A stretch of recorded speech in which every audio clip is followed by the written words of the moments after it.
Iran menjadi tidak keruan selepas satu tindakan balas yang berat daripada Israel.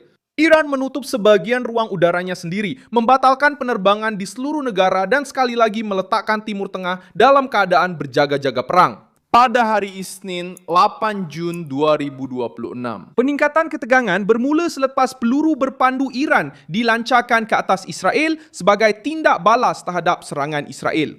Menghubungi Hizbullah di Lebanon. Tindak balas Israel datang dengan pengeboman terhadap sasaran di dalam Iran. Sementara Donald Trump campur tangan dalam krisis ini untuk cuba menghalang Netanyahu daripada menjadikan tindak balas itu sebagai serangan yang lebih besar, apa sebenarnya yang berlaku? Kenapa Iran menutup ruang udaranya? Bagaimana Trump berjaya menghalang perang yang lebih besar? Saya akan ceritakan semuanya kepada Anda. Jika Anda suka kandungan yang terus terang dan tidak berbelit-belit seperti ini, pertimbangkan untuk melanggan kerana di sini ada video seperti ini setiap hari. Israel membalas pelancaran peluru berpandu Iran dengan serangan di dalam wilayah Iran. Menurut maklumat terkini, pengeboman telah mengenai kawasan tengah dan barat negara itu, termasuk struktur yang berkaitan dengan pengeluaran ketenteraan. Kerajaan Israel menganggap tindakan itu sebagai tindak balas langsung terhadap peluru berpandu yang dilancarkan oleh Teheran ke atas wilayah Israel. Iran Kuba menggambarkan serangan itu sebagai balasan terhadap serangan Israel di Lebanon. Namun keadaan berubah apabila Israel menunjukkan bahawa mereka tidak akan berdiam diri menghadapi gelombang baru peluru berpandu de uma nova onda de mísseis. Tindakan yang lebih serius berlaku selepas itu. Iran membatalkan semua penerbangan di seluruh negara sehingga arahan selanjutnya selepas notis rasmi daripada pihak berkuasa penerbangan awam. Arahan itu menutup ruang udara barat Iran dan menyebabkan hampir semua lapangan terbang lumpuh kecuali Machat yang dibenarkan secara terhad untuk kepulangan para jemaah. Apabila sesebuah negara menutup ruang udaranya sendiri di tengah-tengah krisis ketenteraan, mesejnya jelas. Kerajaan bimbang akan serangan baru untuk melindungi laluan sensitif dan cuba mengelakkan pesawat awam daripada terperangkap di tengah-tengah peningkatan ketegangan yang boleh menjadi tidak terkawal. Keputusan ini mendedahkan betapa besarnya ketakutan di Teheran. Rezim Iran melancarkan peluru berpandu untuk menunjukkan kekuatan, tetapi terpaksa menutup ruang udara sendiri untuk cuba menghalang tindak balas Israel daripada menemui kelemahan baru. Sementara propaganda Iran bercakap tentang penentangan, penerbangan awam ke lapangan terbang terhenti, dan negara itu berkelakuan seperti sedang menunggu satu lagi serangan. Rakyat merasai dahulu kos pengembaraan ketenteraan ini kerana orang biasa tidak dapat menaiki penerbangan, tiada kepastian. Dan tanpa mengetahui sama ada letupan seterusnya akan berlaku di sebuah pangkalan, di sebuah kilang, atau berhampiran dengan sebuah bandar penting, Trump memasuki krisis ini untuk cuba menghalang perang serantau yang terbuka. Presiden Amerika Serikat meminta Israel dan Iran supaya segera menghentikan serangan dan menyatakan bahawa kedua-dua pihak mahukan gencatan senjata segera. Trump cuba menghalang Netanyahu daripada membawa tindak balas ke tahap yang lebih tinggi tanpa memberikan kelebihan kepada Iran. Bagi Rumah Putih, membiarkan rejim Iran memprovokasi tanpa sebarang tidak balas dianggap sebagai kelemahan. Tetapi, membenarkan peningkatan ketegangan tanpa kawalan juga boleh menyebabkan seluruh rantau terjerumus ke dalam konflik. Lebih mahal, lebih lama dan lebih sukar untuk dikawal. Netanyahu berada di tengah-tengah tekanan kerana Israel mahu mengekalkan kekuatan tindak balas.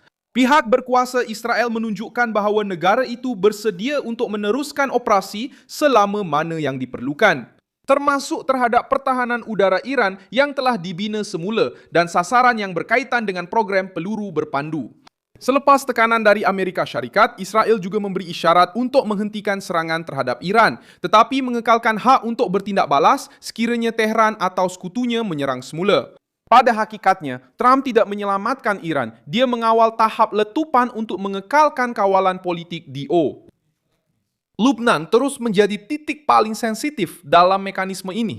Israel telah meningkatkan serangan ke atas kawasan yang berkaitan dengan Hizbullah di selatan negara itu dan di sekitar Beirut, menganggap militan pro-Iran itu sebagai sebahagian langsung daripada ancaman.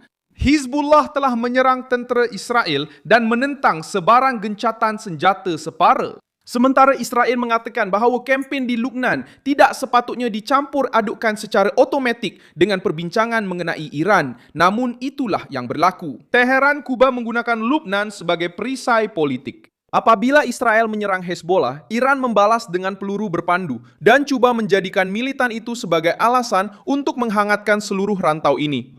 Masalah bagi rejim Iran ialah strategi ini juga mendedahkan kebergantungan mereka kepada sekutu bersenjata di luar sempadan mereka. Hezbollah di Lebanon, Houthi di Yaman, dan kumpulan lain yang sehaluan dengan Tehran berfungsi sebagai alat tekanan terhadap Israel. Tetapi apabila kumpulan-kumpulan ini bertindak, Israel mendapat alasan untuk menyerang dengan lebih hebat. Amerika Syarikat masuk dalam rundingan dengan lebih berat dan Iran akhirnya dilihat sebagai pusat kekacauan serantau di laut. Satu lagi amaran telah dinyalakan. Berhampiran Oman, sebuah kapal tangki terbakar kira-kira 15 batu nautika dari Pulau Masirah, menyebabkan anak kapal dipindahkan dan pihak berkuasa Oman serta India bertindak balas. Punca kejadian masih dalam siasatan, tetapi pada masa kebakaran itu berlaku, ia terus menimbulkan syak wasangka. Kerana rantau itu memang sudah berada dalam suasana ancaman dengan Iran dan sekutunya menggunakan laluan laut sebagai alat tekanan. Walaupun tiada pengesahan rasmi mengenai siapa yang bertanggung jawab, kejadian ini menunjukkan bagaimana sebarang kebakaran di laut berhampiran kawasan ini menjadi isyarat bahaya untuk pelayaran, tenaga dan perdagangan. Kumpulan Houthi juga meningkatkan ketegangan. Kumpulan yang disokong oleh Iran itu berkata mereka telah menyerang Israel dan akan mula menganggap pergerakan maritim Israel sebagai sasaran ketenteraan. Ancaman ini tidak secara otomatik menyekat semua perdagangan global, tetapi menakutkan syarikat, syarikat insurans dan pengendali kerana kumpulan Houthi pernah tersilap atau memperluaskan sasaran dalam fasa-fasa lain krisis sebelum ini. Arab Saudi juga terpaksa menangani panik selepas laporan mengenai amaran yang melibatkan pangkalan udara Putera Sultan. Kerajaan Arab Saudi menafikan bahawa pangkalan udara itu menjadi sasaran secara langsung dan mereka mengaitkan amaran itu dengan pelancaran peluru berpandu dari Yaman yang dikatakan telah hilang berhampiran sempadan Arab Saudi. Kepentingan butiran ini terletak pada kesan domino walaupun serangan itu tidak disahkan. Kemungkinan mudah sebuah pangkalan Arab Saudi menjadi sasaran menunjukkan bahawa krisis ini sudah tidak lagi terhad kepada Israel dan Iran sahaja. Ia bersempadan dengan Teluk Laut Merah, Lebanon, Yaman dan laluan yang digunakan oleh pelbagai negara. Mulai dari sini, Israel harus terus memberi tekanan terhadap Hizbullah di Lebanon kerana mereka melihat militan itu sebagai ancaman langsung di sempadan utara. Iran mungkin akan cuba menggambarkan jeda ini sebagai kemenangan, tetapi penutupan penerbangan menunjukkan bahawa rejim itu masih menjangkakan serangan baru jika ada provokasi lagi. Trump harus terus menggunakan kekuatan diplomatik Amerika Syarikat untuk menghalang krisis ini daripada menjadi lebih buruk. Perjanjian yang lebih besar dengan Teheran tanpa membenarkan Iran menjadikan peluru berpandu, milisia dan ancaman maritim sebagai alat ugutan.